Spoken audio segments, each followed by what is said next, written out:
Sa isang liblib na lugar na sakop ng Baryo Sinag ay lumaki si Berto sa pangangalaga ng kanyang tiyahin na si Aling Francia. Magmula nang mamatay sa panganganak sa kanya ang kanyang ina ay si Aling Francia na ang tumayo niyang nanay.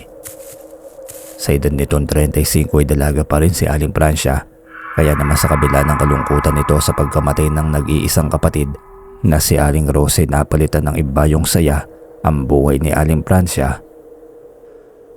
Ang dating tahimik at simpleng buhay ni Aling Francia ay biglang nagbago. Kung noon ay kontento na siya sa pagiging mananahi sa isang pagawaan ng sapatos sa bayan, nagbago ang lahat nang maiwan sa pangangalaga niya ang kanyang pamangkin. Nakiusap si Aling Francia sa kanyang amo na baka maaaring pati ang pag-aareglo sa mga gawaing sapatos ay pwede siya dahil matagal na siya at subok na sa kanyang galing at kakayahan sa gawaing yon. Agad namang pumayag ang may-ari ng pagawaan na si Ginoong Domingo. Pumayag din si Ginoong Domingo na iuwi ni Aling Francia ang isang makina para sa bahay na lamang tahiin ang mga gagawin nito dahil may inaalagaan itong sanggol. Doble kayod ang ginawa ni Aling Francia kahit ang gabi ay ginagawa niyang araw para marami siyang matahi at maareglo. Sa umaga pumupunta siya sa bayan kasama ang sanggol para ihatid ang kanyang mga natapos na gawa at para kumuha ulit ng mga bagong gagawin. Araw-araw ay ganoon ang naging buhay ng magtiyahin. Kailangan kasi na kumita siya na mas malaki dahil sa bote, doon dumedede ang kanyang pamangkin na pinangalanan niyang Berto. Isang umaga kararating lamang ni na Aling Francia at sanggol na pamangkin nito sa gawaan. "Francia, abay magpahinga ka naman. Baka ikaw naman ang magkasakit niyan. Mas lalong kawawa yung pamangkin mo." Uwi ka ng sapaterong si Mang Kaloy. Nagulat si Mang Kaloy nang itinama ni Aling Francia ang sinabi niya. Ayon kay Aling Francia, hindi lamang basta pamangkin ang trato niya kay Berto, kundi isang tunay na anak. Sa paglipas ng mga taon, ay palaki ng palaki ang gastos ni Aling Francia. Naging sakitin kasi ang pamangkin niyang si Berto. Marahil ay hinahanap-hanap pa rin ito ang pagkalinga ng tunay niyang ina. Matuling lumipas pa ang mga araw at taon.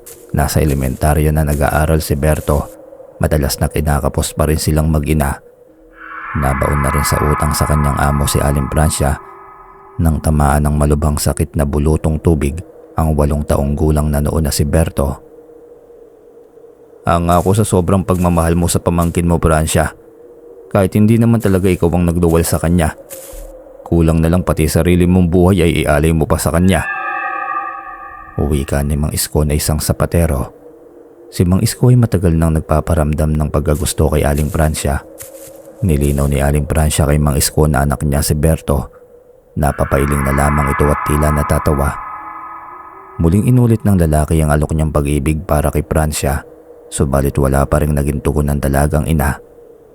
Mula sa kinauupuan ay tinitigan ng matagal ni Aling Francia ang biyudong katrabaho na si Mang Isko. Matagal-tagal na rin itong nagpaparamdam sa kanya. Dangan nga lamang at wala naman siyang nararamdamang pagtingin dito. Mabait naman si Mang Isko at sa ilang taon niya na itong nakasama sa trabaho, alam din niyang responsableng ama ito sa 2 anak na pawang nasa high school na. Ang ayaw lamang niya kay Mang Isko ay ang pagiging lasinggero nito, pero nauunawaan din naman ni Aling Francia kung bakit palagi itong umiinom. Dahil siguro sa biglaang pagpanaw ng asawa ng byudo, kaya sa pag-iinom ng alak nito dinadaan ng kalungkutan. Hindi akalain ni Aling Francia na kinagabihan ding yun ni naging bisita niya si Mang Isko. Binigyang kahulugan pala nito ang pananahimik niya noong tinanong siya nito na sagutin na siya nito. Sa katunayan kaya hindi niya sinagot ang tanong ni Mang Isko, bukod sa nahihiya siya sa mga katrabaho nila na makakarinig at sa takot na makantyawan, ay pinag-iisipan din niya ang alok ni Mang Isko. "Pinasyalan kita sa bahay mo, Francia, para naman maniwala ka na seryoso ako sa pag-alok ko sa'yo. Mas maganda yung may katuwang ka sa buhay at isa pa, malay mo, magkaanak pa tayo. Iba pa rin yung may sarili kang anak." Uwi ka pa ni Mang Isko. Hindi na nagawa pang magsalita ni Aling Francia dahil nakita niyang lumabas sa pintuan ng kwarto niya si Berto. "Nanay, naiihi po ako. Pwede po ba niyo ako samahan sa banyo?" Malambing na tanong ni Berto. Nagpaalam agad si Aling Francia kay Mang Isko at nagmamadaling sinamahan ng anak sa banyo. Iwalay kasi ang banyo nila sa kanilang bahay kaya takot si Berto na lumabas mag-isa. Hindi naman nakita ni Aling Francia ang pagtalim ng tingin ni Mang Isko kay Berto. Naiinis ito dahil nasira ang diskarte niya sa panliligaw kay Aling Francia. Nang bumalik na ang mag-inay, ngumiti pa rin si Mang Isko. Napayuko na lamang si Berto nang magkasalubong ang kanilang paningin. Nanay, sino po yung lalaking bisita mo kagabi? Mag-aasawa ka na po ba? Inosenteng tanong ni Berto kinabukasan. Hindi na natuloy ni Aling Francia ang tangkang pagsubo ng kutsara. Kasalukuyan silang nag-aalmusal ng mga oras na yon. Biglang inalala ni Aling Francia ang mararamdaman ng kanyang anak. Tinitigan niya sa mga mata si Berto at pilit na binabasa kung ano ang nasa isip at puso nito. Malumanay na tinanong ni Aling Francia si Berto kung papayag ba ito kung sakali man na mag-asawa na nga siya. Hindi agad nakaimik si Berto bago sa isang impit na hikbi ang sunod niyang narinig. Natarant at biglang tumayo sa kinauupuan si Aling Francia. Nilapitan at niyakap ang anak at humingi ng tawad sa kanyang mga sinabi. Ayos lang po sa akin, nanay. Kung gusto mo nang mag-asawa, gusto rin po kitang makitang masaya. At isa pa po, para magkaroon na rin po ako ng tatay katulad ng mga kaklase ko. Uwi ka pa ni Berto. Napahagulgol ng iyak si Aling Francia. Sa kauna-unahang pagkakataon noon lamang niya naringgan ng ganon ang kanyang anak na si Berto. Inilihim niya kay Berto ang tunay nitong pagkatao. Wala pa itong alam na hindi siya tunay nitong ina. Bagamat tahimik ay hindi nagtatanong ang bata. Alam ni Aling Francia na sa isip nito ay nagtatanong ito kung nasaan ang kanyang ama. Hindi nga siya nagkamali ng hinala. Kitang-kita niya sa mga mata ni Berto ang pagnanais at pagkasabik nito sa isang ama. Sa ilang buwan na pagtsatsagang panliligaw ni Mang Isko, sa wakas ay nagbunga rin ang kanyang paghihintay. Hindi ito makapaniwala nang muli siyang umakyat ng ligaw sa bahay ng mag-ina ay sinagot na siya ni Aling Francia. Pero may mga kondisyon munang sinabi si Aling Francia na dapat itanggap din ni Mang Isko bilang anak si Berto. Maraming salamat, Francia, sa pagkakataong binigay mo sa akin. Pangako't magiging mabuting asawa at ama ako sa inyong mag-ina. Magpakasal tayo kahit sa West lamang para maging legal naman yung pagsasama natin. Huwi ka pa ni Mang Isko. Napaiyak si Aling Francia sa alok na kasal ni Mang Isko sa kanya. Naabutan ni Berto ang dalawa na magkayakap. Mabilis naman ay pinaliwanag ni Aling Francia ang lahat sa anak. Napansin niya na nagulat si Berto pero mabilis din itong nakabawi. Ngumiti si Berto at binati ang dalawa sa nalalapit na kasal ng mga ito. Nang makarating sa sariling silid ay doon ibinuhos ni Berto ang impit niyang iyak. Una pa lamang ay ayaw niya nasa presensya ni Mang Isko. Malakas ang kutob niya na nagpapanggap lamang itong mabait sa harapan nilang mag-ina. Ngunit ayaw din naman niyang maging habang buhay na malungkot at nahihirapan ang kanyang ina. Alam naman kasi ni Berto na kahit hindi sinasabi ni Aling Francia, matagal na itong nahihirapan sa pagtatrabaho, mabuhay lamang silang dalawa. Samantala, sa bahay ni Mang Isko ay kaharap nito ang dalawang anak na lalaki. Ipinagtapat niya na malapit na ulit siyang mag-asawa at sinabi ang pangalan ni Aling Francia. Hindi umimik ang dalawa tulad ng dati. Ay naging sunod-sunuran sila sa lahat ng gusto ng kanilang ama. Dumating na ang araw na pinakahihintay ni Aling Francia at Mang Isko. Saksi ang kanilang mga katrabaho sa pagawaan ng sapatos at kinuha pa nilang ninong ang amo nilang si Ginoong Domingo. Maraming handa ng araw na yon dahil talagang pinaghandaan ni Mang Isko ang kanilang kasal. Nagpainom din sila, talaga namang nabusog at nalasing ang kanilang mga bisita. Si Berto naman ay naging masaya na rin para sa kanyang ina. Hindi siya lumalabas ng kwarto dahil may mga bisita sa labas at ayaw niyang maagaw ang atensyon ng mga tao dahil ang araw na yon ay napakahalaga para sa kanyang ina. Nagdasal siya ng taimtim na sana ay maging tunay na masaya nga ang kanyang ina sa pagpapakasal kay Mang Isko. Naging maayos naman ang mga unang buwan ng pagsasama ni Aling Francia at Mang Isko. Sa bayan na ulit pumapasok si Aling Francia dahil ibinalik na sa gawaan ng makina na pinapahiram dito. Magkasabay na pumapasok at umuwi sa trabaho ang dalawa. Si Berto naman ay tahimik lamang na nagmamasid at nakikiramdam. Pero sa totoo lamang ay palihim siyang nasasaktan dahil nabawasan na ang pag-aasikaso ni Aling Francia sa kanya. Kung dati ay magigising si Berto na handa na ang kanyang almusal, ngayon ay siya na mismo ang naghahanda nito. Palagi maagang umaalis ang kanyang ina at amain para pumasok sa trabaho. Noong una'y umiiyak palagi si Berto dahil hinahanap-hanap niya ang kalinga ng kanyang ina. Kahit sa gabi ay sa hapunan na lamang din silang nagkakasamang mag-ina. Pagkatapos ay maiiwan sa kanya ang mga hugasin dahil niyayaya na ni Mang Isko ang kanyang ina para matulog. Mga bagay na mababaw lamang sana kung iisipin, ngunit para kay Berto, inagaw na ng tuluyan sa kanya ni Mang Isko ang pagmamahal at atensyon ng kanyang ina. Kinalaunan ni nasanay na lamang si Berto sa naging sitwasyon niya sa buhay ng kanyang ina. Hanggang isang hapon kakauwi lamang noon ni Berto galing sa eskwela, naabutan niyang abala sa pagluluto si Aling Francia. Nagmano tumalik siya sa pisngi ng kanyang ina nang biglang may tumikim sa kanyang likuran. Nakita niyang nakakunot noo ang amain niyang si Mang Isko. "Maupo ka, Berto, may sasabihin kami sa iyo ng nanay mo. Dahil malaki ka naman na at kaya mo nang magtrabaho, tumulong ka sa paggawaan ng sapatos kahit tagapunas lang ng pandikit sa araw ng Sabado at Linggo." Uwi ka ni Mang Isko. Nagulat man si Berto sa sinabing yun ng kanyang amain, ay napatango na lamang siya.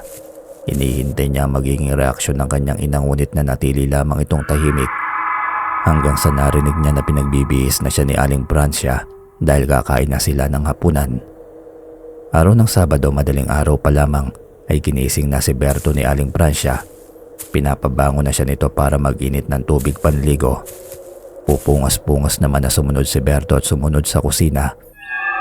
Pagdating niya sa kusina ay may isang tasang mainit na kapeng nakahanda. Nagmamadaling dumagok ng kape si Berto, ngunit nang malingunan siya ni Aling Francia ay nanlaki ang mga mata nito. Sinita siya nito kung bakit niya ininom ang kape. Para raw iyon kay Mang Isko. Humingi naman ng pasensya si Berto at maya-maya lamang ilumito na sa pintuan ng kusina ang bagong gising na si Mang Isko. Lumabas sa kusina si Isko papunta sa likod bahay para mag-ipon ng tubig panligo. Tuluyan ng pumatak ang kanina pang pinipigilan niyang luha. Napakalaki na ng pinagbago ng kanyang ina. Dati siyang pinagtitimpla nito ng kape at pinaghahandaan ng pagkain, ngunit simula na mag-asawa ito'y nagbago na ang lahat. Pumayag na rin si Aling Francia na magtrabaho si Berto. Alam niya na hindi ang kanyang ina ang may gusto nun. Sumusunod lamang ito sa kagustuhan ng kanyang amain na si Mang Isko. Mag-alas 7 na nang dumating sila sa bayan. Nagulat pa ang ibang katrabaho ni na Aling Francia at Mang Isko nang makitang kasama nila si Berto. "Mabuti naman at sinama niyo si Berto. May makakalaro ng anak kong si Tom." Uwi ka pa ni Mang Gary. "Hindi siya sumama para maglaro lang, Gary, dahil ipapasok namin siya kahit tagapahid lamang ng rugby sa mga sapatos." Sagot pa ni Mang Isko. Nagulat at nagkatinginan ng lahat ng trabahador na naroon. Hindi magawang tumingin ni Aling Francia sa mga kasamahan. Tila ito ang nahihiya sa mga nangyayari. Nakaramdam ng awa ang iba para kay Berto dahil masyado pa itong bata para makaamoy ng rugby at magtrabaho. Tumutol nung una ang amo ni Aling Francia, ngunit sa huli, napapayag din ito basta hindi sa gawaan mismo magpapahid ang bata. Sa likod ng pagawaan pumwesto si Berto. May isang maliit na mesa at isang bangko ang inilabas ni Mang Isko para sa kanya. Naging usap-usapan ng palihim ng mga katrabaho ni Mang Isko at Aling Francia ang pagpasok kay Berto sa trabaho. May mga nagsasabi na sunod-sunuran na si Aling Francia sa mga gusto ng asawa nito. Ang iba naman ay nagulat dahil malaki na ang ipinagbago ni Aling Francia. Kung noon ay ang anak nitong si Berto lamang ang buhay niya, ngayon ay si Mang Isko nang nagpapaikot ng mundo ng babae. Matuling lumipas pa ang mga araw at linggo. Isang hapon, alas 5 ng hapon, nang bigla ang nilapitan ni Lolo Kulas si Berto sa kanyang mesa. "Ayos ka lamang ba dyan, Berto?" tanong ni Lolo Kulas. "Opo, sa una lang naman po mahirap pero nasasanay na po ako," tugon pa ng bata. Umpisa pa lamang ay alam na ng matandang sapatero ang kwento ng buhay ni Berto. Sa ilang taon niya ng katrabaho si Aling Francia at Mang Isko ay kilalang kilala niya na ang mga ito. Nakakalungkot lamang isipin na sa halip na magkaroon ng amang may tuturing si Berto, ay ito pa ang naging dahilan para maagang mapasabak sa trabaho ang bata. Bueno, mauuna na ako sa iyo, Berto. Kapag may problema kayo, huwag kang mahihiyang lumapit sa akin. Ituring mo akong lolo mo dahil para sa akin ay isa ka na sa mga apo ko. Uwi ka pa ni Lolo Kulas. Sinundan ng masayang tingin ni Berto ang papalayong matanda. Alas 5 ng hapon ang uwian nila. Nakita na rin niya na naglalabasan na ang iba ring mga trabahador. Halina Berto, uwi na tayo. Pero dadaan muna tayo sandali sa bayan. Uwi ka ni Mang Isko. Nasaan na po si nanay? Tanong naman ni Berto. Naganda haba na ang leeg ni Berto kakatingin sa kanyang ina, ngunit hindi niya ito makita. Nauna nang umuwi ang nanay mo. Sumama kasi ang pakiramdam niya kanina. Tugon na lamang ni Mang Isko. Gusto na namang maiyak ni Berto dahil hindi man lamang nagawang magpaalam ng kanyang ina sa kanya bago ito umalis. Pagdating sa bayan ay namili sila ng mga kailangan sa bahay. Siya ang naging tagabitbit ng may kabigatang mga pinamili. Maging ang isang galunggas ay siya rin ang may dala, samantalang wala namang dala si Mang Isko. Pagdating sa kanilang bahay ay hinanap agad ni Berto si Aling Francia. Naabutan nila itong nakahiga. Sinipat niya ang noo ng kanyang ina at nanlaki ang mga mata ni Berto dahil mataas ang lagnat ni Aling Francia. Nagmamadali namang sinabi ni Berto ang lagay ng kanyang ina dito kay Mang Isko. Hindi nakaligtas sa pananaw ng batang si Berto ang pag-ismid ng kaharap niya. Umiinom na agad ng alak si Mang Isko. Tumayo ito at pinuntahan sa silid nila ang asawa. Magpahinga ka muna, Francia. Kami na muna ni Berto ang papasok sa trabaho bukas. Uwi ka pa ni Mang Isko. Bumalik na agad ito sa kanyang pag-iinom ng alak. Mabilis na nagsaing si Berto para makakain ng kanyang ina. Pagkatapos ay nagpaalam na ito kay Mang Isko na aalis muna para maghanap ng dahon ng tuba-tuba. Madilim na makabalik sa kanilang bahay si Berto. Galit na sinalubong siya nito ng palo sa binti. Saan ka ba galing na bata ka? Naglaro ka muna bago ka umuwi, no? Alam mong wala pa tayong ulamin, di ba? Magmadali ka tiprito muna ang daing. Sigaw ni Mang Isko. Mabilis na kumilos si Berto. Hindi na siya sumagot pa sa takot na baka mas lalo pa siyang masaktan. Mahirap maghanap ng dahon ng tuba-tuba. Lalo pat magtatakip silim na nang umalis siya. Samantala sa kwarto kung saan nakaratay si Aling Francia, hindi niya mapigilan ng umiyak. Naaawa siya sa kanyang anak na si Berto. Kahit kailan ay hindi niya ito pinlano pero ang asawa niya ay walang pakundangan itong sinaktan si Berto. Naisip ni Aling Francia na nagsisisi siya nang magdesisyon siyang magpakasal kay Mang Isko.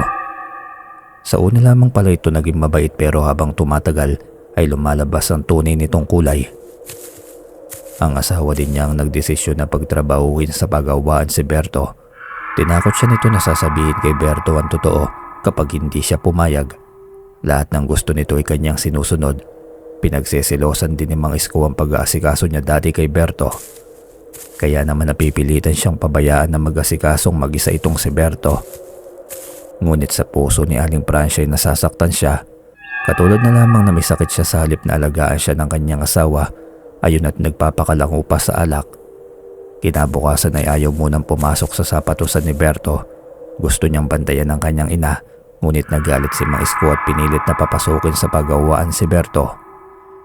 Hinatid ni Mang Isko sa bayan si Berto pagkatapos ay nagpaalam sa kanilang amo na hindi sila papasok ni Aling Francia dahil may sakit ito. Naiwan sa pagawaan si Berto at nangako naman si Mang Isko na susunduin sa hapon ng anak-anakan. Nagkaroon ng pagkakataon ng mga katrabaho ng mag-asawa na alamin kay Berto ang buhay nilang mag-ina kasama ang asawa nitong si Mang Isko. Hindi kumibo si Berto. Ayaw niyang siraan ng amain sa mga katrabaho nito. Natatakot din siya na makarating sa kaalaman ng amain. Kapag may sinabi siyang hindi maganda, tiyak na sasaktan siya nito. Walang nagawa ang mga trabador nang wala silang narinig na tugon mula sa bata. Mag-aalas 6 na ng hapon ay wala pa rin si Mang Isko. Nasa labas ng pagawaan si Berto at hawak-hawak ang mga materyales na tatahiin at aaregluhin ng kanyang ina. Hinihintay din niya ang pagdating ng kanyang amain hanggang sa naisipan na lamang niyang lakarin na lamang ang pauwi sa kanila. Isinukbit ni Berto ang sakong basket sa kanyang braso. Pagkatapos ay inilabas ang maliit na flashlight. Nagumpisa na siyang maglakad at maraming tao sa bayan ng mga oras na yon. Maliwanag pa ang mga kalsada dahil sa mga poste na may ilaw. Ngunit pagkalabas niya sa bungad ng daan palabas ng bayan, alam ni Berto na napakadilim na ng kanyang daraanan. Mula sa bayan ay aabuti ng 1.5 oras ang paglalakad niya. Natatakot man dahil madilim ang daanan ay nilabanan niya ang takot. Gusto niyang makita at malagaan ang kanyang ina. Dahil madilim na yung mangilan-ngilan na lamang ang mga tricycle na dumaraan sa kalsada. Biglang kinilabutan si Berto nang maalala ang kumalat na kwento sa buong bayan at mga baryo. Ang tunay na dahilan kung bakit takot na magbiyahe ang mga tricycle driver sa gabi. Sa dahilang marami nang nakakakita sa isang matandang lalaki na bigla na lamang daw lilitaw sa gilid ng kalsada. May pasan-pasan na isang tali ng tuyong kahoy ang matanda. Nakayapak lamang ito't nakasuot ng sombrerong buri.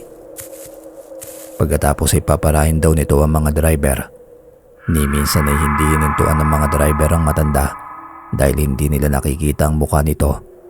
Nakayuko raw ang nasabing matanda at kapag nakalagpas naman na ang driver ay bigla na lamang daw mawawala sa tabi ng kalsada ang matandang lalaki.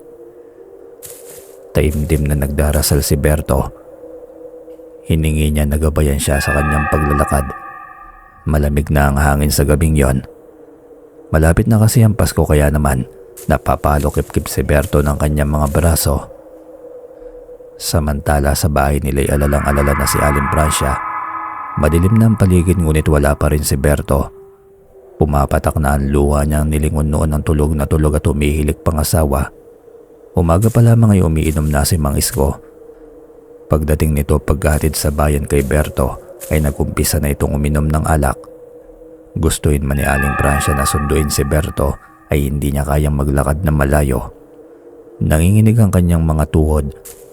Pinilit lamang niyang bumangon para magsaing dahil batid niya na pagising ni Mang Isko ay maghahanap ito ng pagkain.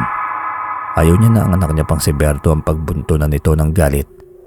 Sa kabilang banda naman ay nakalagpas na si Berto sa bungad ng bayan. Pinabibay niya ang madilim at may kahabaan na kalsada papunta sa kanilang baryo. Ramdam niya ang sakit ng talampakan dahil tumatama ang kanyang talampakan sa mga graba na kanyang natatapakan. Butas na kasi ang hulihang bahagi ng kanyang lumang tsinelas. Sa patuloy na paglalakad ni Berto sa kahabaan ng kalsada nang makarinig siya ng huni ng panggabing ibon. Buliin nanindig ang kanyang balahibo at dumiretso lamang siya sa paglalakad. Hanggang sa napahinto siya sa paglalakad at napatingin sa unahan. May isang matandang lalaki na nakatayo sa gilid ng daan. Nadaanan ng liwanag mula sa hawak niyang flashlight ang figura nito. Naalala niya ang mga kwento ng mga tao at hindi nga siya nagkamali na siya mismo ang makakakita ng matandang nagpapakita sa daan. Nakabaling ang tingin ng matandang lalaki sa unahan ng daanan. Animoy naghihintay ito ng sasakyang daraan. Kaya hindi makita ni Berto ang kabuuan ng mukha ng matanda. Kinakabahan man ni nilakasan na lamang niya ang kanyang loob. Kailangan niyang tulungan ng matandang lalaki. Magandang gabi po, Lolo. Ako po si Berto. Mukhang nag-aabang ka po ng masasakyan sa daanan. Sa palagay ko po wala na pong babiyahe kapag ganitong oras. Hanggang 6:00 lang po ng hapon ang biyahe mula sa bayan. Kung mamarapatin po ninyo, tutulungan ko na po kayo magbuhat ng mga dala niyo pong kahoy. Uwi ka pa ni Berto. Biglang lumakas ang malamig na simoy ng hangin sa paligid. Nadoble ang lamig na nararamdaman nito. Tila nanunuot sa buo niyang katawan ng lamig. Lalo pang lumakas ang mga huni ng mga panggabing ibon. Nangaligkik sa lamig ang manipis na katawan ni Berto. Salamat sa iyo, Totoy. Sa tagal ko nang nag-aabang ng masasakyan at sa dami ng tricycle na pinara ko sa lugar na ito, ni isa man lamang sa kanila ay walang nagpapasakay sa akin. Ni isa ay wala man lamang nag-alok ng tulong kaya dapat sa iyo ay bigyan ng pabuya dahil may busilak ang puso. Sagot ng matandang lalaki. Napakunot noo si Berto nang marinig ang boses ng matanda. Kakaiba ang boses nito na para bang napakahinahon kung magsalita. Bahagyang itinutok ni Berto ang flashlight sa mukha nito. Kinabahan siya nang makita na unti-unting gumagalaw paharap sa kanya ang mukha ng matandang lalaki. Hindi magawang kumurap ni Berto nang tuluyan na niyang makita ang mukha ng matanda. Maamo ang mukha nito at unti-unting umingiti sa kanya. Kitang-kita niya ang gilagid nito at nang titigan ni Berto ang mga mata ng matanda, ay bigla na lamang siyang nahilo at nawalan ng ulirat. Nasaan ako? Paano ako napunta rito? Bulong pa ni Berto. Mabilis siyang bumangon mula sa pagkakahiga sa isang papag na kawayan. Madilim sa labas ng maliit na bintana na nasa kanyang uluhan, hanggang sa bigla niyang naalala ang matandang lalaki na kanyang nakasalubong sa kalsada. Mula sa pagkakaupo ay nagmamadaling tumayo at naglakad si Berto. May sinag ng liwanag na nagmumula sa isang gasera na nakasabit sa dingding hindi kalayuan sa papag kung nasan siya. Inilibot ni Berto ang kanyang paningin na pagtanto niya na nasa loob siya ng isang lumang pagawaan ng sapatos. May mga nakikita siyang lumang makina na ginagamit sa pananahi, mga nakasalansan sa isang tabi ng mga lumang sapatos at marami pang iba. Nasa isang pagawaan lamang ng sapatos makikita. Gising ka na pala, Apo. Mabuti naman at may ibibigay ako sa iyo para sa kaalaman mo. Isa nga pala akong engkanto. Matagal na ako naghahanap ng karapat-dapat humawak sa napakahalagang bagay na hawak ko. Ingatan mo ito at gamitin sa tama. Malaki ang may tutulong nito sa buhay ninyong mag-ina. At kapag maayos na ang lahat ay sana, huwag mong kalimutang tumulong sa mga nangangailangan. Mahabang paliwanag ng matandang lalaki. Sumulpot ang matandang lalaki sa malapad na pintuan ng gawaan. May kung ano itong daladala sa kanang kamay. Pinaupo ng matanda si Berto sa isang upuang kahoy pagkatapos ay iniabot kay Berto. Inabot niya ang isang pares na maliit na bagay. Hugis hulmahan ito na yari sa kahoy. Hindi maunawaan ni Berto ang mga sinasabi ng matandang lalaki. Kakamot-kamot na lamang nitong inabot ang maliit na hulmahan. Lolo, paano ko po magagamit itong maliit na hulmahan? Parang laruan lamang po ito. Paano po ako makakagawa ng isang pares ng sapatos dito? Magalang na tanong ni Berto. Huwag mong mamaliitin ang hulmahan na yan, Apo. Sikapin mong matutong gumawa ng sapatos dahil ang tunay na sapatero ay marunong dapat mag-areglo, malahi at bumuo ng sapatos. Kapag tapos mo ng tahiin ng sapatos, ang dalawang hulmahan na yan ang gamitin mo sa kauna-una ang sapatos na mabubuo mo.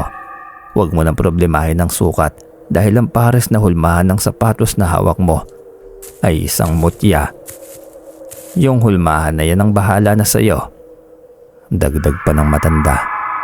Marami pa sanang gustong itanong si Berto sa matanda, ngunit sa isang kumpas lamang ng kamay nito ay namalaya na lamang niya na nasa tapat na siya ng tarangkahan ng kanilang bahay. Nanay, nandito na po ako. Patawad po, ginabi ako sa daan. Sigaw ni Berto. Naabutan niyang pawis na nakaupo sa papag si Aling Francia. Bakas ang luwa sa mga mata ng kanyang ina. At nang makita siya nito ay sumilay sa tuyong labi ng kanyang ina ang matamis ng ngiti. Sininyasan siya ni Aling Francia na lumapit. Sinalubong siya ng maigpit at mainit na yakap ng kanyang ina. Damang-dama ni Berto ang mabilis na pagtibok ng dibdib ni Aling Francia. Marahil ay nag-aalala ito sa kanya ng gusto. Tinanong ni Berto si Aling Francia kung kumain na ba. Sumagot naman itong busog pa siya. Napakunot siya at tinanong kung nasaan ba ang kanyang amain na si Mang Isko. Hindi sumagot si Aling Francia, kaya tumayo si Berto at nagmamadaling sinilip sa kwarto si Mang Isko. Gusto ko nang kumain. Nakapagsaing ka na ba? Bungad na tanong ni Mang Isko. Nadatnan ni Berto na nakaupo na at mukhang bagong gising lamang ito. Galit na sinigawan ni Mang Isko si Berto at tinutusang magsaing. Ni hindi man lamang nito inalala si Aling Francia. Napakuyom na lamang ng sariling palad si Aling Francia nang marinig ang ginawa ng asawa sa kanyang anak na si Berto. Nang gabi na yun ay hindi tinalo ng antok si Berto. Mula sa damitan ay inilabas niya ang pares ng lumang hulmahan na kasing laki lamang ng palawit sa bag. Pinagmasdang mabuti ni Berto ang pares na bagay. Pagkatapos ay nahulog siya sa malalim na pag-iisip. Kinabukasan ngayong maagang nagising si Berto. Nagluto siya ng maraming kanin at nagprito ng daing na espadang isda para may pagkain ng kanyang ina hanggang hapunan. habang nag-aalmusal ay kasabay nila si Mang Isko. Nanay, gusto ko pong matutong gumawa ng sapatos. Gusto ko pong makabuo ng sapatos. Uwi ka ni Berto. Halata ang pagkabigla sa mukha ni Aling Francia. Tinutulan niya ang nais mangyari ni Berto dahil masyado pa itong bata para sumabak sa ganoong klase ng trabaho. Ngunit natigilan si Aling Francia na magsalita naman si Isko. Pabayaan mo siya, Francia. Ayaw mo nun, bata pa lamang ang anak mo, ngunit gusto na niyang matutong gumawa ng trabahong pamatanda. Malaking tulong sa atin kapag natuto si Berto, kaya hayaan mo na. Uwi ka pa ni Mang Isko. Magkasabay na pumasok sa gawaan sina Berto at Mang Isko. Tutol man sa gustong mangyari ng anak ay wala nang nagawa pa si Aling Francia. Samantalang hindi rin makapaniwala ang mga kasama ni Berto nang marinig ang gusto niyang mangyari. Napatingin sa kanya si Lolo Lucas at ramdam nito ang kakaibang ikinikilos ng bata. Ako nang magtuturo kay Berto para matuto siyang gumawa o maglapat sa hulmahan ng sapatos. Uwi ka ni Lolo Lucas. Nagkatinginan na lamang ang lahat ng naroon, maging sila man ay nag-aalala sa batang si Berto. Masama ang mga tinging ipinupukol ng lahat sa amain ni Berto na si Mang Isko. Kampante lamang itong nakaupo tila natutuwa sa mga nangyayari. Napakislot naman si Berto habang kaharap si Lolo Lucas. Lumapit sa kanila si Aling Mila, isa sa mga mananahi, at iniabot sa kanya ang isang tela. Dahil hindi alam ni Berto kung para saan yon, si Aling Mila na mismo ang naglagay sa ilong ni Berto ng pantakip sa ilong para hindi maamoy ang pandikit at gasolina na ginagamit sa paggawa ng sapatos. Maraming salamat po, Nanay Mila. Hindi ko po makakalimutan ang mga ginawa niyong tulong sa akin. Pasasalamat pa ni Berto. Inabot ng halos 1 linggo ang ginawang pagtuturo ng matanda kay Berto. Nang hapon na yun ay nakiusap si Berto sa may-ari ng paggawaan na pabayaan siyang mag-isa sa gawaan.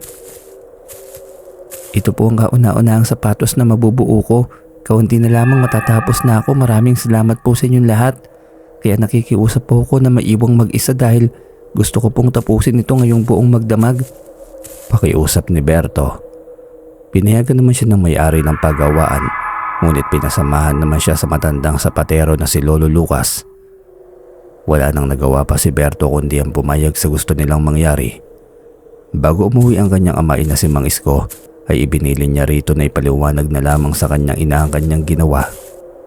Nag-aalala man sa kanyang kalagayan si Aling Francia, kailangan niyang sundin ang ibinilin sa kanya ng matandang engkanto na nagbigay sa kanya ng mutya ng sapatero.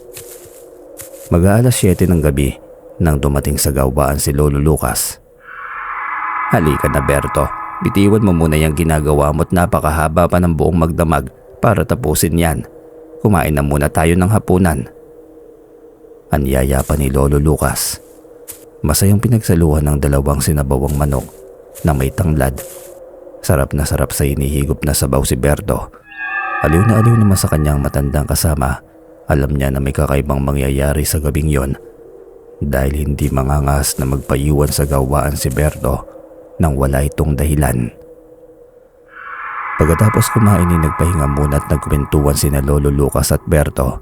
Hindi magawang magsinungaling ng bata sa harap ng matanda nang tanungin siya nito kung bakit ilang araw nang hindi pumapasok sa gawaan si Aling Francia. Tinapik ng matanda ang balikat ni Berto nang marinig ang buong pangyayari. Naaawa siya sa kalagayan ng mag-ina. Kaya naisip niya na kaya siguro pinupursige din ni Berto na matutong gumawa ng sapatos para malaki ang maiabot nitong sahod sa kanyang ina. Upang maibsan kahit paano ang bigat at lungkot na nadarama ni Berto, ay kinuwentuhan na lamang siya ng matanda at ang kwento ng matanda ay nagpagising sa diwa ng batang si Berto. Ayon sa matanda, kinagisnan na niya ang isang sapatero, ang kanyang ama. Ayaw niyang matutong gumawa ng sapatos noon dahil iba ang kanyang pangarap. Hanggang sa isang tag-araw at bakasyon na sa eskwela, binatilyo na siya noon nang mayroon siyang nakilala at naging kaibigan na isang binatilyo rin. Mula sa bahay ni na Lolo Lucas na nasa bukid ay may kalahating oras sa kailangan lakarin para marating ang pinakadaan papuntang bayan. Mula naman sa kalsada papuntang bayan ay kulang-kulang 1 oras ang lalakarin para makarating sa bayan. Inutusan siya ng kanyang ina na maghatid ng pagkain para sa pananghalian ng kanyang ama. Habang nasa daan ay minakasalubong ang binatilyo noon na si Lolo Lucas na isang matandang gusgusin. Nahihiwagaan siya sa matanda dahil nang humarap ito sa kanya ay tila kumikislap ang kulay bughaw nitong mga mata. Nang nasa tapat na siya mismo nito ay biglang nagsalita ang matandang lalaki. "Tulungan mo ang iyong ama sa paggawa ng sapatos at tutulungan din kita. Bibigyan kita ng 7 araw mula ngayon. Kailangan matapos mo ang isang pares ng sapatos at kuhain mo ang bagay nito. Gamitin mo yan sa paghulma ng sapatos at kapag nagawa mo yon, malaking pagbabago sa buhay at pamilya mo ang magiging kapalit." Uwi ka ng matanda. Pinagmasdang mabuti ni Lolo Lucas ang 2 pares ng hulmahan. Nang kanyang lingunin ang nooy naglalakad ng matanda ay bigla na lamang itong naglaho. Dahil sa takot ay naglakad na rin papalayo si Lolo Lucas. Nang makarating sa gawaan ay nagulat pa ang kanyang ama na siya mismo ang nagsabi na gusto niyang matutong maglapat ng sapatos. Tuwang-tuwa ang kanyang ama, ngunit inilihim niya ang patungkol sa hulmahang maliit na kahoy na noon ay nakatago lamang sa kanyang bulsa. Dahil baguhan pa si Lolo Lucas ay nahirapan siya na umpisahan na siyang turuan ng kanyang ama. Hanggang sa ika-4 na araw ay halos wala pa sa kalahati ang kanyang nagagawa. Kaya sa inis sa kanyang sarili ay inihinto na muna niya ang paggawa. Nalungkot naman ang gusto ang kanyang ama at sa ika-7 araw na binigay sa kanya ng matandang lalaki, bigla na lamang nawala sa bulsa ni Lolo Lucas ang isang pares ng maliit na hulmahan. Magmula noon ay naging palaisipan na sa kanya ang matandang lalaki at ang pares ng hulmahan na yon. Hanggang sa kasalukuyan na matanda na siya ay malaking katanungan pa rin sa kanya kung nagawa kaya niya ang isang pares ng sapatos ay magbabago kaya ang kanyang buhay. Napalunok ng laway si Berto nang marinig ang sinabi nito. Naisip niya na posible kaya na ang matandang lalaking sinasabi ng matanda ay ang matanda ring nagbigay sa kanya ng mutya. May pakiramdam siya na may hinala si Lolo Lucas sa kanya kung bakit gusto niyang matapos ang isang pares ng sapatos na pinipilit niyang matapos dahil kinabukasan na iyang ika-7 araw na ibinigay sa kanya ng matandang engkanto. Naging maingat si Berto sa kanyang mga kilos. Ang magkapares na hulmahan na nasa kanyang bulsa ay malihim niyang itinago sa ilalim ng makina. Hindi naman sa wala siyang tiwala kay Lolo Lucas. Mabait ito sa kanya at ayaw lamang niyang mabigo sa ibinibigay na pagkakataon ng engkanto na yon sa kanya. At higit sa lahat ay ayaw rin niyang maging katulad ni Lolo Lucas na habang buhay na may pagsisisi at katanungan sa isipan. Mag-alas 12 na ng ating gabi nang hindi na napigilan ni Lolo Lucas ang sobrang antok. Nagpaalam na ito kay Berto na iidlip lamang sandali at pumwesto ang matanda sa mahabang upuan sa gawaan. Si Berto naman ay sinadya niya talagang hintayin antukin si Lolo Lucas dahil pagsuot na ng hulmahan ang susunod na gagawin sa ginagawa niyang sapatos. Sinamantala ni Berto ang pagkakataon. Pumwesto siya sa tabi ng makina kung saan may ilang dipang layo mula sa kinahihigaan ni Lolo Lucas. Na matapos na niya ang dapat gawin, ay inihanda na niya ang maliit na pares na hulmahan ng sapatos. Malakas na naging pagkabog ng kanyang dibdib nang dahan-dahan niyang kinuha sa ilalim ng makina ang mga maliliit na hulmahan. Nanginginig ang mga kamay na iniumang ni Berto ang magkapares na sapatos sa 2 maliit na hulmahan. Naghintay siya ng ilang sandali kung may pagbabago bang magaganap sa magkapares na hulmahan hanggang sa biglang napatakip na lamang ng 2 palad si Berto sa kanyang buka. Nang may nakakasilaw na liwanag ang nagmula sa 2 hulmahan. Ang liwanag ay lalo pang naging matingkad at halos sakupin nito ang buong gawaan. Mula sa labas ng gawaan ay napakunot noo ang isang gwardiya. Nang kalapit na tindahan ng mga banig, nagtaka siya dahil sa kauna-unahang pagkakataon ay noon lamang niya nakitang nakabukas ang ilaw ng paggawaan ng sapatos. Napakaliwanag ng loob nito kaya naisip niya na marahil ay maraming minamadali na sapatos sa mga trabahador sa gawaan. Samantala nang unti-unting nawala ang liwanag sa hulmahan at sa ginawang sapatos ni Berto ay ganun na lamang ang panlalaki ng kanyang mga mata. Nangingintab ang sapatos na animoy nilagyan ito ng pampakintab. Hindi siya makapaniwala sa mga sumunod pang pangyayari. Nang lumingon si Berto sa buong gawaan ay halos mapuno ng iba't ibang kulay at disenyo ng sapatos ang nagkalat. Paano nangyari to na ang mga materyales na tinatahi pa lamang mga buo na? Bulong ni Berto sa kanyang sarili. Biglang nawala sa harapan niya ang dalawang maliit na hulmahan na binigay sa kanya ng engkanto. Dahan-dahan niyang kinuha ang isang pares ng sapatos na kanyang binuo. Pagkatapos ay inilagay niya sa isang kulay itim na supot. Mabilis niyang itinago sa ilalim ng makinang itim na supot. Ito bang hinahanap mo, Berto? Sinasabi ko na nga ba't may itinatago kang sekreto sa akin? Nasaan na yung sapatos na ginawa natin, na buo na ba? Wika pa ni Lolo Lucas. Hawak nito ang lumang pares ng hulmahan. Nagulat si Berto nang makita ang matanda na naglalakad pabalik-balik sa loob ng gawaan. Nababasa niya sa mga mata nito ang pagnanais na mapa sa kamay ang sapatos. Marahil, umaasa si Lolo Lucas na yun ang tamang pagkakataon para itama ang kababayaan niya noong panahon na binigyan siya ng engkanto ng pagkakataon para mabago ang buhay niya at ng kanyang pamilya. Ibalik mo po sa akin yung hulmahan, Lolo. Nakikiusap po ako sa iyo. Kailangan ko po yan para sa akin, Nanay.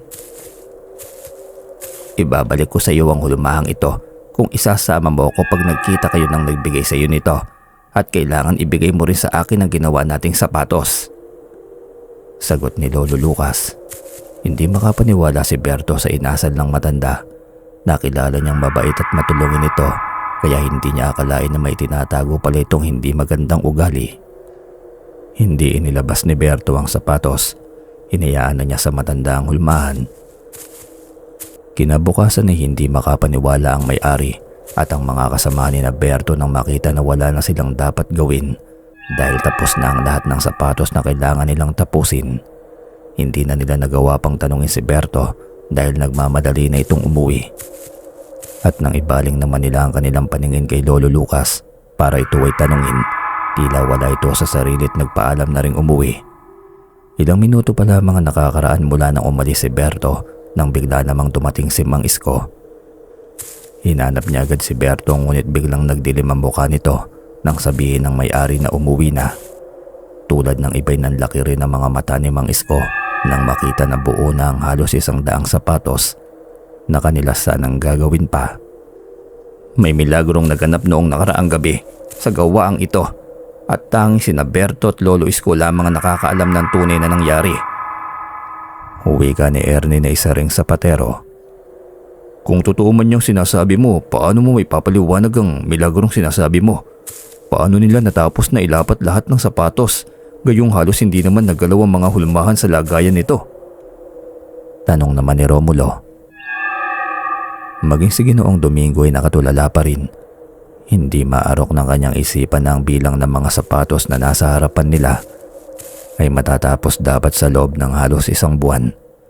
Ngunit sa hindi may paliwanag na pangyayari ay natapos lahat ng isang matanda at isang bata na hindi pa naman talaga marunong maglapat ng sapatos.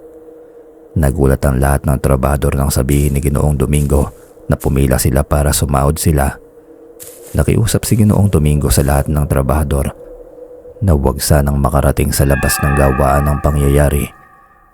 Ayaw niya na may mapahamak isa man sa kanila dahil sa oras na malaman ng ibang may paggawaan ng sapatos, siguradong aalamin nila ang tunay na dahilan ng lahat ng yon. Sa ngayon pumila na kayo. Sasahuran ko na lamang kayo para sa lahat ng sapatos na dapat ay nakatokang gawin ng bawat isa sa inyo. Sambit ni Ginoong Domingo. Halos magsigawan ang lahat sa sinabing iyon ng kanilang amo. Nagmadali na ring umuwi si Mang Isko sa kanila para alamin mismo kay Berto ang katotohanan. Samantala, hindi magkandara pa si Lolo Lucas sa paglalakad para lamang habulin si Berto.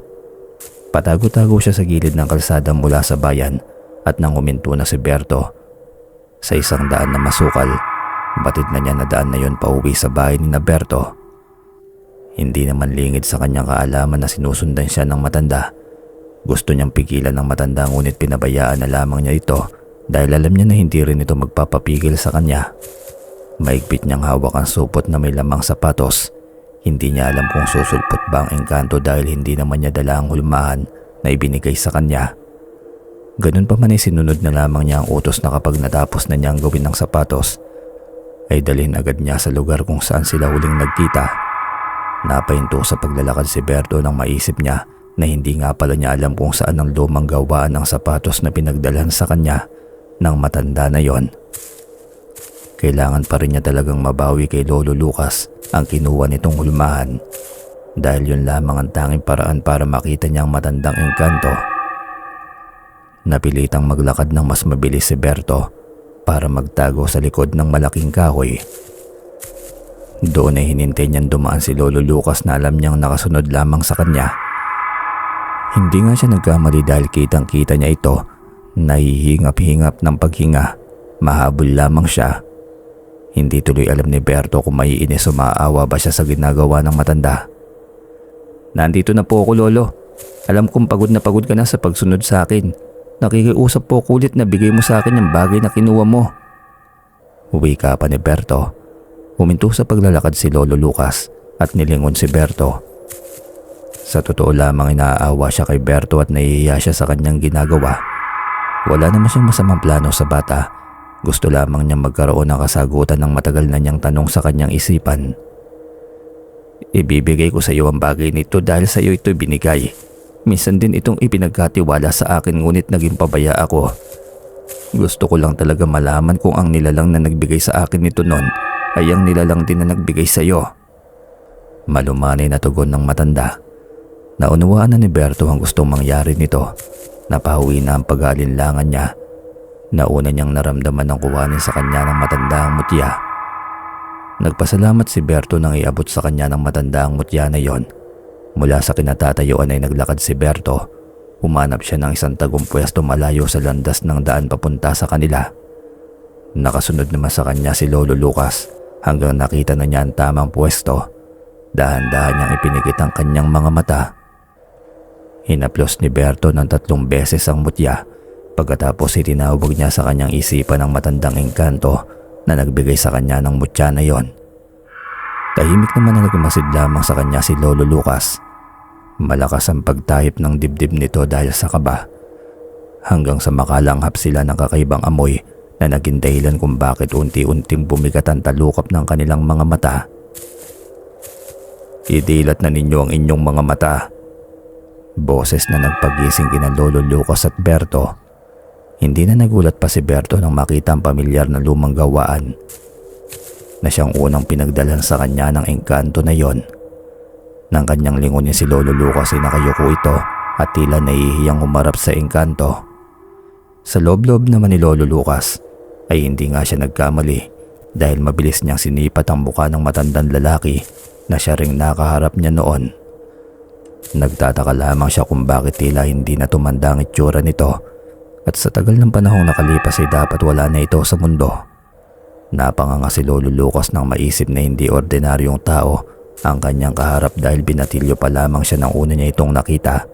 Ngunit halos magkapareho lamang sila ng itsura ng matanda sa edad niyang 75 taong gulang.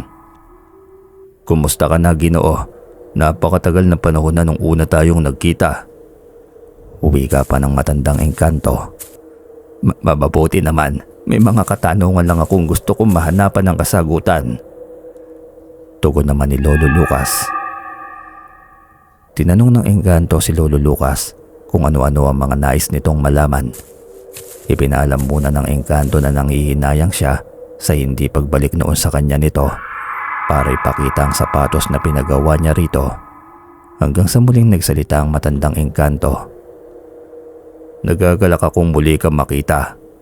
Subalit hanggat maaari ay huwag mo nang uulitin ang pagkuha ng bagay na hindi para sa iyo para lang mapagbigyan ng iyong gusto." Saad pa nito. "Humihingi po ako ng kapatawaran sa iyo sa ginawa ko noon at ngayon. Ganon din kay Berto dahil sa paghihinayang ko noon at pagnanais na masagot lamang ang mga katanungan na gawa ko siyang lansihin." Puno ng pagsisisi na wika ni Lolo Lucas. Pinatawad naman ng engkanto si Lolo Lucas. Ganon din si Berto na nakaramdam ng pagkahabag sa itinuring niyang kaibigan at lolo. Kinakabahan man ay masayang iniabot ni Berto ang ginawa niyang sapatos at ibinalik sa engkanto ang binigay nitong mutya. Umaliwalas bigla ang maamong buka ng engkanto. Tuwang-tuwa nitong inilapag sa lupa ang sapatos Pagkatapos ay dahan-dahang isinukat sa magkabilang paa ang sapatos na yon.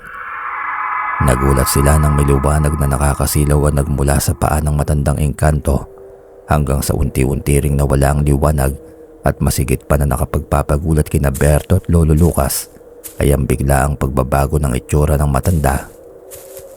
Ang matandang engkanto ay biglang bumata ang itsura. Kung susuriin ay nasa 20 pataas lamang ang edad nito. Lalo pang natulala ang dalawa dahil nagniningning ang kulay bugaw nitong mga mata.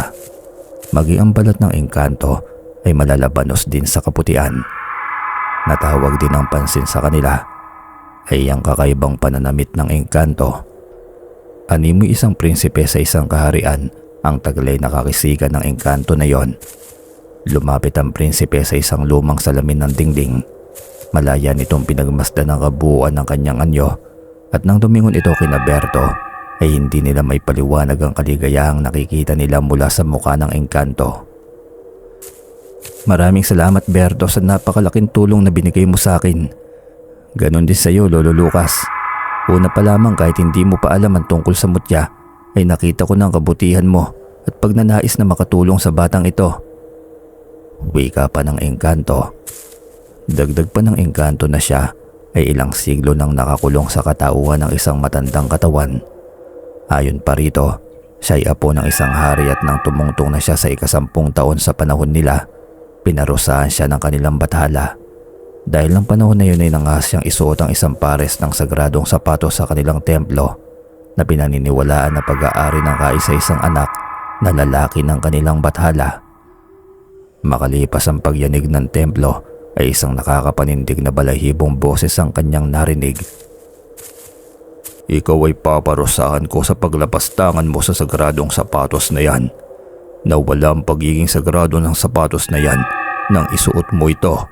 Kaya bibigyan kita ng matinding kaparusahan. Wika ng mahiwagang boses. Sa isang iglap, ang 10 taong gulang noon na bunsong anak ng hari ng engkantadong mundo ay naging isang matanda. Hindi makapaniwala ang hari at reyna, ganon din ang mga kapatid nito. Muli nilang narinig ang mahiwagang boses. Ayon pa rito na ang lahat ng bagay na nakikita nila sa loob ng templo ay sagrado. Ipinaalala rin ang pinaniniwalaan nilang bathala na nasusulat sa banal na kasulatan, ang mga sagradong bagay sa loob. Sinisinito ang kakulangan ng kaalaman ng batang prinsipe at walang dapat nasisihin kundi ang kanyang mga magulang dahil nagkulang ang mga ito sa pagpapaalala sa anak. Nakahinga ng maluwag ang hari at reyna nang sabihin ng mayuwagang boses na babalik lamang ang tunay na anyo ng prinsipe kapag nagawa nito ang kanyang utos. Pinapupunta ang prinsipe sa mundo ng mga mortal o tao upang maghanap ng tamang tao na may busilak na kalooban at wala pang alam sa paggawa ng sapatos. Ang sino man na unang makukumbinse ng prinsipe at magagawan siya ng bagong sapatos at magkasya sa kanyang paa, ang tanging makapagpapabalik ng kanyang tunay na katauhan at makakapagpabalik sa kanya sa mundo ng mga engkanto. May naghihintay din na gantimpala ang mortal na makakagawa nun sa prinsipe. Namalaya na lamang ng prinsipe na nagmukhang matanda na nasa ibang mundo na siya. Naisip niya na nasa mundo na nga siya ng mga mortal. Kaya naghanap agad siya ng tamang tao na makakatulong sa kanya. Ngunit paulit-ulit siyang nabibigo hanggang sa nakilala niya ang binatilyo noon na si Lolo Lucas. Nagkaroon siya ng pag-asa na tanggapin ito ang mutya. Ngunit sa kasamaang palad ang kaunting pag-asa na pinangahawakan niya ay bigla ring naglaho dahil hindi na muli pang nagpakita si Lolo Lucas. At makalipas ang mahabang panahon sa mundo ng mga tao ay muli na naman siyang nabigyan ng pagkakataon. Nakilala niya ang mabait na bata sa katauhan ni Berto. Bagamat tinanggap nito ang mutya, hindi pa rin buo ang pag-asa ng engkantong prinsipe na magagawa ni Berto ang imposibleng bagay. Bumalik sa kasalukuyang sitwasyon ng prinsipe, nilapitan niya si Lolo Lucas at muling nagpasalamat sa tulong na ginawa kay Berto upang mabuo ang sapatos. Dumukot ang prinsipe sa kanyang malalim na bulsa at mabilis na iniabot sa matanda. Ito na ang huli nating pagkikita. Binigo mo man ako nung una pero bumawi ka naman ngayon, kaya nararapat lamang na bigyan din kita ng gantimpala. Wika ng engkanto. Inilagay ng prinsipe sa kamay ni Lolo Lucas ang ilang piraso ng ginto. Pagkatapos ay mabilis niyang hinawakan sa noo ang matanda at sa isang iglap lamang ay tuluyan nang nawala si Lolo Lucas na ikinabahala naman ni Berto. "Lumapit ka sa akin, Berto. Utang ko sa iyo ang lahat ng ito. Maraming salamat sa kabutihan ng puso mo at determinasyon." Wika pa ng engkantong prinsipe. Wala po yun. Masaya po ako na nakatulong sa iyo kahit sa maliit na paraan lamang. Ako naman na magpapabago sa buhay mo. Tanggapin mo itong mutya dahil yan ang maghahatid ng swerte sa iyo. Umuwi ka na at may naghihintay sa iyong magandang gantimpala. Huling salitang narinig ni Berto sa engkanto. Inawakan ng engkanto sa noo si Berto at sa isang iglap lamang ay nasa tapat na ng pintuan ng kanilang bahay si Berto. Sabik na sabik siyang makita ang kanyang ina, kaya ganoon na lamang ang sayang nararamdaman niya nang makita na abala sa pagwawalis ng kanilang bakuran si Aling Francia. Inay, kamusta po ang pakiramdam mo? Bakit tumayo ka na, baka mapano po kayo? Tanong pa ni Berto. Walang pagsidla ng labis na katuwaan sa mukha ni Aling Francia nang makita nito ang kanyang anak. Ibinida nito na maayos na ang kanyang pakiramdam at wala nang anumang masakit sa kanyang katawan. Dahil sa labis na saya ni Berto, iniyakap niya ng maigpit ang kanyang ina. Bumulong siya at nagpasalamat sa engkanto dahil alam niya na ito ang may gawa sa tuluyang paggaling ni Aling Francia. "Narito ka na pala, Berto. Napakagaling ng ginawa mo sa gawaan, kaya ito maagang nagpasahod ang ating amo." Wika pa ni Mang Isko. Nalingunan ng mag-ina, kararating lamang noon na si Mang Isko. Sinabi nito na ipinamili na niya ang lahat ng sweldo ni Berto. Hindi na lamang kumibo ang mag-ina, tahimik na pumasok sa loob ng bahay. Pagkapasok sa loob ay niyaya ni Mang Isko sa likod bahay si Berto. Napuno naman ng pag-aalala ang puso ni Aling Francia para sa kanyang anak. "Magsabi ka ng totoo sa akin, Berto, kung ayaw mong masaktan. Paano niyo nagawa ng matandang si Lolo Lucas ang pagbuo sa lahat ng sapatos sa loob lamang ng isang buong magdamag?" Tanong ni Mang Isko. Magbago na po kayo, tiyo. Huwag na po kayong gagawa ng mga bagay na ikakasakit ng kalooban ni nanay. Tugon naman ni Berto. Akmang sasampalin ni Mang Isko si Berto sa hindi nito pagsagot ng tanong niya nang biglang inilabas ni Berto ang mutya sa kanyang bulsa. Mabilis niya itong itinapat sa mga mata ng amain. Magmula sa mga sandaling ito, makakalimutan mo na ang lahat ng tungkol sa sapatos. Mabubuhay ka na rin na isang mabuting asawa, ama, at isang mabuting tao. Nawalan bigla ng malay si Mang Isko. Ngunit ilang sandali lamang ay nagising ito at tumayo. Tila ba ibang isko na ang nasa harapan ni Berto dahil nang makita nitong nakatayo sa hindi kalayuan si Aling Francia ay agad nitong nilapitan at niyakap ang asawa. Tila naguguluhan naman ang napatingin kay Berto si Aling Francia. Samantala sa bahay naman ni Lolo Lucas ay hindi siya makapaniwala sa kanyang nakikita. Nasa palad niya ang ilang piraso ng ginto at wala siyang matandaan kung saan ito nanggaling. Pinilit niyang isipin ang mga nangyari subalit wala talaga siyang maalala. Kinagabihan ay naging payapa at masarap ang naging tulog ni Berto. Inilagay niya sa ilalim ng kanyang una ng mutya bago siya natulog. Maging ang mag-asawang sina Aling Francia at Mang Isko ay himbing na himbing sa kanilang pagtulog. Wala silang kamali-mali na mula sa ilalim ng una ni Berto ay may nakakasilaw na liwanag na bumabalot sa buong bahay. Isang malakas na tili ni Aling Francia nagpagising sa kamalayan ni Berto. Pupungas-pungas siyang tumayo at pinuntahan ng kanyang ina. Naabutan niya itong nanlalaki ang mga mata habang nakatingin sa kusina. Nakita ni Berto na napatakbo din mula sa silid si Mang Isko. Limpak-limpak na salapi ang nakapatong sa kanilang mesa. Lahat ay lilibuhin pa't malulutong. Animoy kakakuha lamang sa bangko dahil pantay-pantay pa ang pagkakasalansan ng mga ito. Hindi makapaniwala ang tatlo sa kanilang nakikita hanggang natuon ang paningin ni Aling Francia kay Berto. Mula sa kinatatayuan ay napahagulgol ng iyak si Berto. Tinupad nga ng engkanto ang pangako nito sa kanya na babaguhin ang kanilang buhay. Taimtim naman siyang nagdarasal at nagpapasalamat sa napakalaking biyaya na pinagkaloob sa kanila. Nilapitan ni Aling Francia ang anak at niyakap ng maigpit. Magmula sa araw na yun ay walang inaksayang oras si Berto. Sa tulong ng kanyang ina at amain ay nabili nila ang lahat ng kanilang pangangailangan sa bahay. Dumaan sila sa paggawaan ng sapatos bago umuwi at laking pasasalamat ng kanilang amo sa napakalaking tulong na ginawa ni Berto sa gawaan. Inimbitahan ni Berto ang lahat ng mga kasama nila sa gawaan. Nagpakain siya sa bahay at binigyan pa ng mga pagkain pang uwi. Sa kani-kanilang pamilya ang mga ito. Binigyan din niya ng pera ang bawat isa. Nagtataka man ang lahat ay mas pinili na lamang nilang manahimik at magsaya.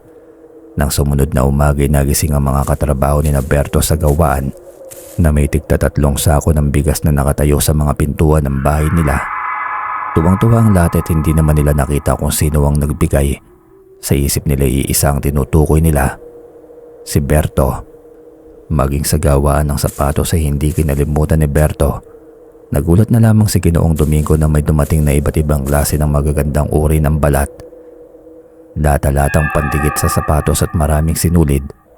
Nagulat naman si Lolo Lucas na mapagbuksan ng pintuan si Berto. Nagyakapan dalawa ng maigpit. Hindi na nagulat si Berto nang makita na naghahanda ng mga gamit ang matanda.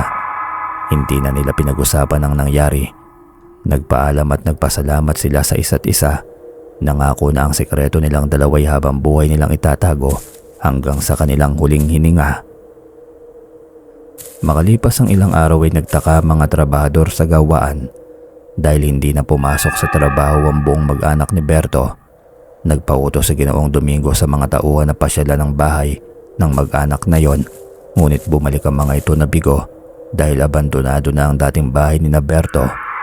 Naging palaisipan sa lahat ang bigla ang pagkawala ng mag-anak ni Berto. Iba't iba ang naiisip na dahilan ng mga tao, ngunit kinalaunan ay nakalimutan din ng mga ito ang nangyari.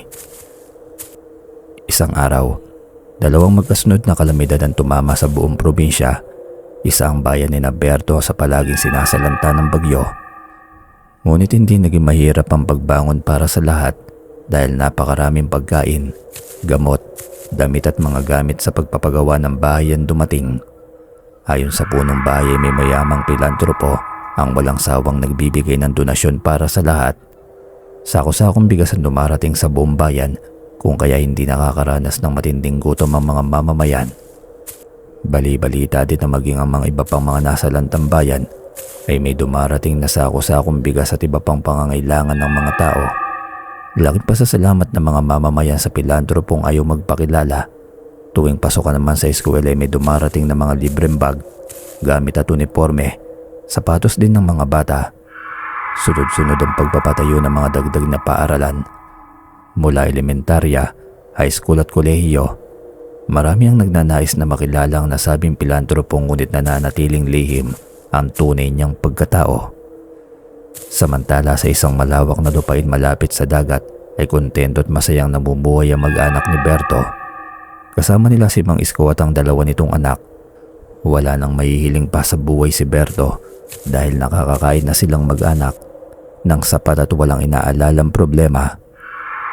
Napapangiti na lamang ang binatang si Berto habang tinatanaw ang napakagandang paglubog ng araw. Nilingon niya ang malaking ngunit simpleng bahay na ipinagawa niya. Wala nang mas gaganda pa rito dahil napapaligiran nito na naggaganda ang halamang namumulaklak. "Kapatid, ikaw ang kumarga kay Bunso. Abala pa si nanay sa pagtatanim ng mga halaman sa hardin niya eh." Uwi ka ni Joel, isa sa anak ni Mang Isko. Mabilis namang binuhat ni Berto ang 8 buwang gulang pa lamang nilang kapatid na bunsong babae. Kigil na hinahalik-halikan ito ni Berto. Sa tulong ni Berto ay nakapagtapos ng pag-aaral ang mga anak ni Isko. Kasalukuyang guro ang isa habang ang isa naman ay pulis. Nasa huling taon naman ng high school si Berto ng mga panahon na yon. Pangarap niyang maging isang doktor balang araw. Tanggap na rin niya ang katotohanan na hindi siya tunay na anak ni Aling Francia. Ipinagdapat sa kanya ng mag-asawa ang lahat ngunit mabilis niyang naunawaan at natanggap ang lahat ng yon. Ang tanging mahalaga lamang kay Berto ay ang mamuhay ng simple at payapa. Kasama ang kanyang kinilalang pamilya. Tulong-tulong ang pamilya ni Berto sa pamimili ng mga pinamimigay nilang tulong sa mga tao sa bayan. Panata ni Berto na buwan-buwan siyang mamamahagi ng biyaya Sa tulong ng mutya na ibinigay sa kanya ng engkanto, kaya kung saan saang lugar siya nakakarating sa paghahanap ng mga taong tunay na nangangailangan ng tulong. Hanggang isang araw sa paglilibot ni Berto sa mga bayan-bayan at probinsya, isang tao ang hindi niya akalaing makikita pa. Si Lolo Lucas ay kontento na rin namumuhay ng payapa sa isang pagawaan ng sapatos na siya rin ang nagmamay-ari. Nagkamustahan ng dalawa't nagyakap. Habang nag-uusap sila'y napansin ni Berto na maraming tao ang dumarating at dumediretso sa likod ng pagawaan ni Lolo Lucas. Ilang sandali lamang ay umalis agad ang mga tao, ngunit may mga daladala na itong mga bigas at mga dilata. Sa huli ay napag-alaman ng binata na katulad niya ay tumutulong din ang matanda sa mga nangangailangan at walang-wala. Napangiti ng matamis si Berto sa harapan ni Lolo Lucas.